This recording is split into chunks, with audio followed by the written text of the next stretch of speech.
Vamos a hacer un programa simple en Prolog, donde vamos a declarar los hechos.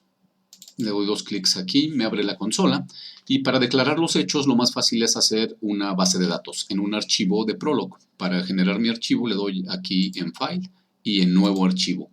Me pide que le ponga un nombre, le voy a poner alumnos, y me genera mi archivo .pl, extensión .pl, que es de programación lógica. Aquí es donde voy a describir los hechos en una basecita de datos, en una base de datos. Entonces, por ejemplo, voy a poner es estudiante y entre paréntesis el nombre de lo que quiero declarar. Este es un hecho, se dan cuenta, cuando le pongo el punto, me cambia de color el es estudiante. Es estudiante Dulce, punto. En caso de que no pueda yo describir el hecho en la declaración, en ese estudiante, puedo recurrir al comentario, que es en este caso en Prolog es con %, con signo %, y escribir la descripción, ¿verdad? Dulce es una estudiante. Y así continúo generando mi base de datos. Es estudiante Sergio. Todo en Prolog termina con un punto. Toda oración termina con un punto, eso nos vamos a acostumbrar poco a poco. Es estudiante Brenda, es estudiante Edgar, es estudiante Daniel.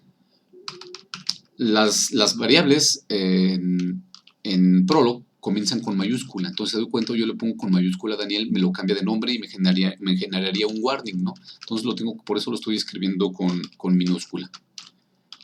Es estudiante Alondra, punto. Se dan cuenta, aquí no me puso en rojo esto.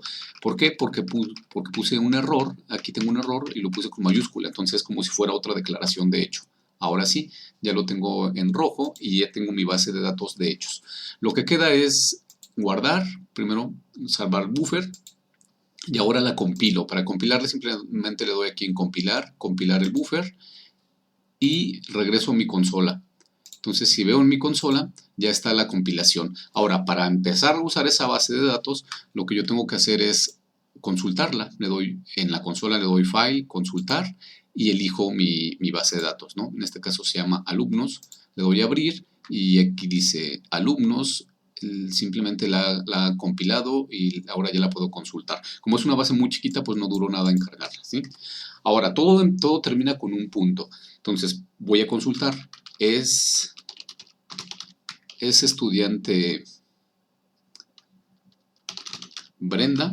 Si no le doy un punto no va a pasar nada, pero todo termina en un punto. Entonces, si le doy el punto, Enter, y escribí mal, es estudiante Brenda, dice verdadero. Es estudiante Brenda, verdadero. Es estudiante Dulce, verdadero.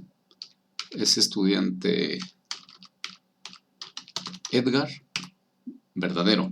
Si pongo un nombre que no está en la base de datos, entonces me va a generar falso, ¿sí? Es estudiante alguien, falso. Ahora, si yo quiero saber toda la base de datos desde la consulta, simplemente genero una variable. Una variable se genera con mayúscula, entonces puede ser la variable X.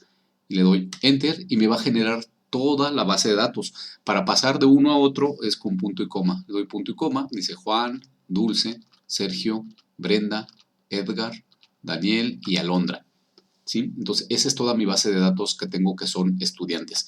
Ahora, si yo no le quiero dar punto y coma y la quiero generar completa, simplemente le doy es estudiante, una variable en mayúscula, por ejemplo voy a poner P, una variable P, coma, y le digo write, escribe la base de datos, mi misma variable, escribe la base de datos P, NL para que salte de línea, coma, y que se detenga cuando esto es falso, que genere, y punto, termino con punto, y me dan toda mi base de datos, Juan, Dulce, Sergio, Brenda, Edgar, Daniel y Alondra, y se terminó hasta que ya no había registros en esa base de datos.